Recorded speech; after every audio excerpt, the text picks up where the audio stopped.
When I was a boy, all the men, and all the young boys too, everybody carried a pocket knife.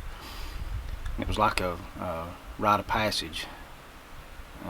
All men carried one, most all boys did, and I don't ever remember a time when I was young, I don't remember not having a knife. I mean, I was so young when I got one, I don't remember not ever having one, and it's a useful tool. It's kind of frowned on now for young people to carry one, but that's another story altogether. It's a tool like anything else, and I never leave home, and I never have left home ever one time without a knife in my pocket. It's just that important and that useful. The first knife I had was, I'm sure, a pocket knife. I don't remember it, but that's what I always had when I was young. It would be something similar to this case. This knife I've had probably 25 years, and I carry it off and on. Sometimes I trade it out for another knife. I've been carrying lately a little, it's kind of like a Barlow. It's made like a Barlow, but it's not a Barlow brand. But it's a good little knife, and it's a carbon bladed knife, which most of mine are. I have a few stainless knives, but I prefer carbon. It's easier to sharpen, and I just like them better. It's more old-timey to me, and that's kind of what I like. When I was young, it didn't take me long to figure out that I needed a sharp knife, and there wasn't really anybody to show me how to sharpen one, so I just set about on my own. And over a period of years, I taught myself how to sharpen a knife to the point now I can sharpen one really, really sharp, and I keep them that way. You can get cut on a sharp knife, but it seems more often than not people get cut with dull knives because they're having to use so much force with them that you end up slipping or something happens and you get cut. So I generally like to keep mine just as sharp as I can get them. When I first started out trying to sharpen a knife, or learning how to sharpen a knife, we had the old two-sided wet rocks. It had a coarse side and a finer side, and occasionally I still use it now, but I've kind of gone more to a diamond embedded stone such as this that's two-sided. It's got a somewhat coarse side and then a really, really fine side. That seems to work better for me. I can usually get a much keener edge with this than I can with the old style rocks. This old stone, this is an Arkansas stone that I've had since probably 1980. It came in a kit, sharpening kit that I got for Christmas of that year. And I don't know what happened to the rest of the stones, but somehow or another I've held on to this one, and I still use this one to this day. It's really, really hard, and it puts a really good slick finish on a knife once you've got it almost where you want it. It just kind of puts the finishing touch on it. And once I get through with that stone, I use this is just a homemade paddle strop with leather on it that I made myself just out of scraps, and it seems to really finish up the edge on my knife. Once I get almost completely finished, this just finishes it totally off and makes it really sharp. Okay. A lot of the old-time people knew what kind of natural stones that they could use to sharpen their knives with, and they would get some out of the creek. I know Pap used one, I think was made of probably limestone, and he found it here in the creek below our home here, and he used it for years and years till it wore it down really, really slick, and it would do the same thing as this would do, except it wasn't store-bought. It was found in the creek, and I ended up with it, and I have it here somewhere. I don't know exactly where it is, but I do have it, and it works great. Since I've been grown, and I've hunted all my life, but since I've been grown, I've been carrying a lot of different belt knives. This is a Mora, quite inexpensive knife, but their steel is really, really good. I use these to skin animals with and to cut up food and just whatever else. This is like a $15 knife, but it does a really, really good job. I also have a Condor knife, which is very inexpensive, but a really well made knife, and it's pretty good steel. It's not as good as the Mora steel, but it is a full tang knife, which to me kind of is an advantage over the Moras. But they're both good knives. And this is one that I made myself out of an old saw blade that had hung in a shed probably for 30 years, an old table saw blade. And I just marked out the shape of the knife I wanted, and I cut it out with a plasma cutter so that it wouldn't get really hot. I could control the temperature of it and not hurt the temper of the knife. And then I put the edge on it, ground it down on a belt grinder myself, and then made the handles out of some just sawmill walnut lumber. And it's not all that attractive a knife, but it's very useful and it's very well made, so it should last the rest of my lifetime, and probably my kids too, if they want to keep it. A lot of the kids when we were in school played mumbly peg, which is where I think it is, I never played it, throw a knife and try to stick it in the ground, multiple different ways, and there's some object to the game. I don't remember what it was, but I always figured I didn't want to stick my knife blade in the ground because that immediately dulls it, and I'd rather have my knife sharp. Learning how to sharpen a knife is it's an acquired skill that you just have to jump in and do it and learn it. I mean, there's all kinds of videos and probably stuff written about how to learn how to sharpen a knife, but the very best way to do it is to just get a knife and a rock and then just start doing it, and over time you learn how to do it and what's best for you. And then it's always according to what type of knife you have and the angle of the grind on it. You just have to learn that just by doing it. That's the very best way to learn it. There's some electronic sharpeners that you can buy, and they work great. I never used them really, just simply because I like to do it by hand the old way, and I learned years ago before those things come out how to do it by hand, so that's just the way I prefer to do it. I mean, there's nothing wrong with them, and if that's what you want to do, that's great. They do a good job. I just prefer the older way.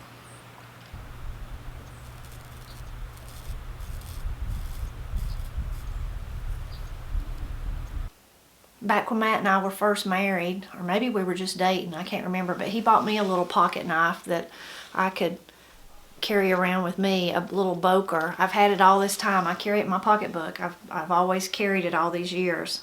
And I use it. It comes in handy. Even at work, sometimes somebody will need something cut, and I'll be like, I've got a knife, I'll go get it. One of the ladies or something. So that's just a neat little knife that I've had that he got for me. But growing up, Pap took his pocket knife serious, just like Matt does. He kept them sharp. Beside his, I don't know about in your family, but we all have a place where we sit. So by Pap's chair, he always had a little stack of wet rocks right there that he used to sharpen his knife, and he kept them sharp, and he carried a knife everywhere he went. I've heard a lot of different men, and maybe a few women, say that if they don't have a knife, they feel like they're naked without it. They got to have their knife, because you never know when. It's just such a handy tool to have with you. Although I like knives, of course, I use them in my kitchen every day, I'm one of those people that are very prone to getting cut. I get cut easily. I think that it's because I get in too big of a hurry. Everything I do, I go at it like I'm fighting fire, and I'm just not careful. Actually, on Christmas morning, I cut myself twice, so that's typical for me. To get cut. And actually, when Matt and I were very first dating years ago, so we've been married almost 27 years, so a long time ago, it was one of the first times I went over to his house, and Papa, Tony, and Nana were putting up corn. So they had it out on the back deck, and everybody was silking it and getting the shucks off and cutting the kernels off. And so I was helping. I was like, I've done this my whole life, I'll help. So I was helping. Well, of course, what do you know? I cut myself. And I was so embarrassed because I didn't want to tell them that I'd cut myself. I don't know. I was just embarrassed about the whole thing. So I just kind of quickly held onto my thumb and quickly run upstairs to their restroom, or their bathroom was on the second floor. And I run up there and shut the door. And then I realized I was going to have to, it was a pretty bad cut. I still have a scar today from it. But I thought, well, I'm going to have to do something. So I opened the door and yelled for, Matt, could you come up here for a minute, please? And so he come up there, and as soon as he opened the bathroom door, he said, you cut yourself, didn't you? And I said, how did you know? He's like, I trailed you all the way up here. You've dropped blood all through the house. Anyway, so from the very beginning, he knew I was prone to cutting myself. I still have that scar on my thumb from all those years ago of putting up corn. Another corn story, which was not me, but our daughter, Katie, we were putting up corn one time. We had it in the basement, and we were, they were helping shuck and silk is what Corey and Katie's job were. They were, I want to say about 11, something like that. And so Matt was the one with the knife, and I guess I had a knife, I can't remember, but the phone rung. And so Matt had to go answer the phone. Whoever it was needed to talk to him about something, and he told Katie before he left, he said, do not touch my knife, do not. So he went on. Well, of course, you know what she did. She touched the knife. She got it, and she cut her finger, one of her index fingers, and she cut it pretty good. And in fact, it was to the point that I thought maybe she needed stitches. So I took her down to Pap's and asked him if he thought I should take her to the doctor and get it sewed up. And he's like, why, no, just bandage it up. They'd sew up a mosquito bite. That's what he said if you went down there. So we didn't go. Well, it didn't take us long to realize that something was wrong with her finger. She'd actually cut one of the ligaments in there because it started drooping. Well, I thought, well, it's my fault. It's too late. I didn't take her. You know, there's nothing we can do about it now.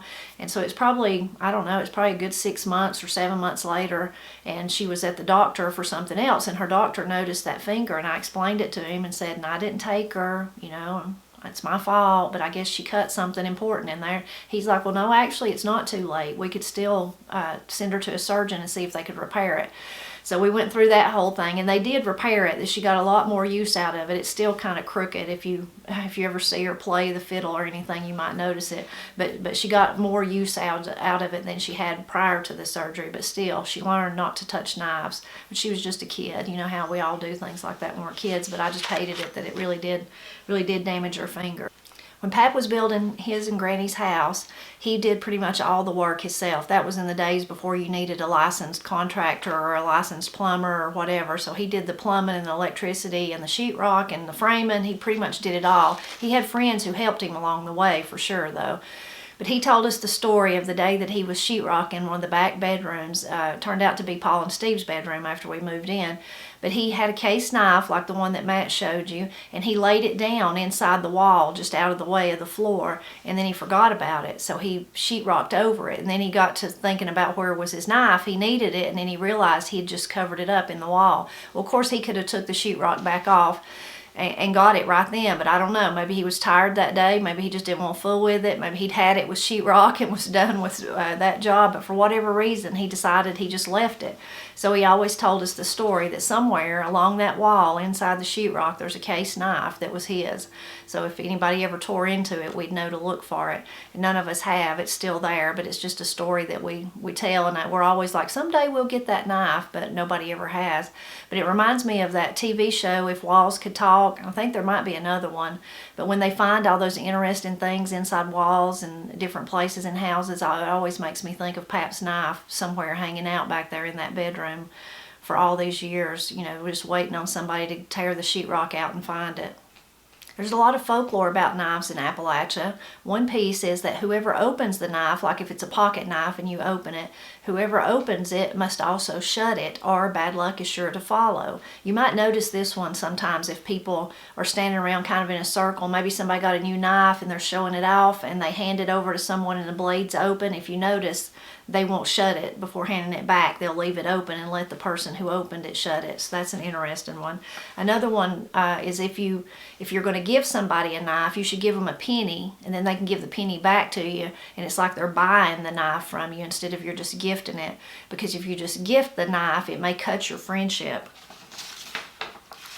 If you drop a knife, a visitor will soon arrive. I've also heard if you drop a knife, a man will soon arrive. You place a sharp knife under the bed of a woman who's in labor and it will cut her pain. A man without a knife is not worth a wife. That's a funny one. Don't let knives cross on the table or a fuss is sure to follow. And never stir anything with your knife. Stir with a knife and stir up strife. So that's an interesting one. One Saturday back last summer, my older brother Steve come to visit me. And as I was opening the door to let him in, he said, I brought you something of Daddy's. And I said, oh, okay, well come in. Pap died in 2016, so I just couldn't imagine what Steve had brought me. Well, he brought me a knife. He brought me this old, it's a Camillus, I think is how you say it, a Camillus pocket knife. If I turn it, you can see the blades are broke out of it. So I was like, where in the world did you get that? I thought maybe Steve had found it. Well, it's a crazy story that years ago, like maybe 30 years ago or something, there was a young man in this area that decided he was going to start working on knives. He was going to start fixing knives. So he was going into the big business big time. He was really going to make a big go of it. And he went around asking people if they had any knives that were broke, and he would start working on them. I don't know if he told them, you can pay me, or if he just said, I'm just trying to get started, and if I fix your knife, that'll be like word of mouth. I don't know. Anyway, but apparently a lot of people in the church that Pap went to give pocket knives to the young man. And this was the one that Pap gave him to work on for him. Well, Steve said all these years later, and I didn't really get the gist of this story, but apparently I guess somebody else that had give the boy the knife, maybe they were talking about it, and he was like, yeah, I've still got all those knives. I never did really do anything with them. So somehow the man got them back. And then when he was, I guess, going through them and seeing which one was his, he seen one that was Jerry Wilson's. So he got it and gave it to Steve. So that just tickled me to death. And I said, first thing I said was, I wonder how Pap broke the blades out of it. Steve said, I don't know, but I'm telling you, Daddy was hard on pocket knives in those days. He was hard on pocket knives. So who knows how he broke them out. But my hope is that I can get somebody to fix it back for me. It's not really a valuable knife, but it's just that because it was Pap's, that's why I want it and why I like it. But I was tickled to death when Steve gave it to me. It's got a really pretty inlay. I don't know exactly what that is, but it's pretty. But I just love thinking about it. Pap obviously carried it till he used it enough to break the blades out of it, so he carried it a long time. Another interesting thing about blades on a lot of older men's knives, or women, either one, that you'll notice sometimes is as they begin to sharpen them, it wears the blade down. Eventually the blade will be gone. So on some people's knives, you might notice their blades smaller or really thin and small. So that's just a lifetime of sharpening it, and you can tell that they really use their pocket knife. I hope you enjoyed the folklore and stories about knives. I hope if you've got any other pieces of folklore about knives that you'll leave a comment and share them with me. But mostly I just hope you'll drop back by often as I celebrate Appalachia.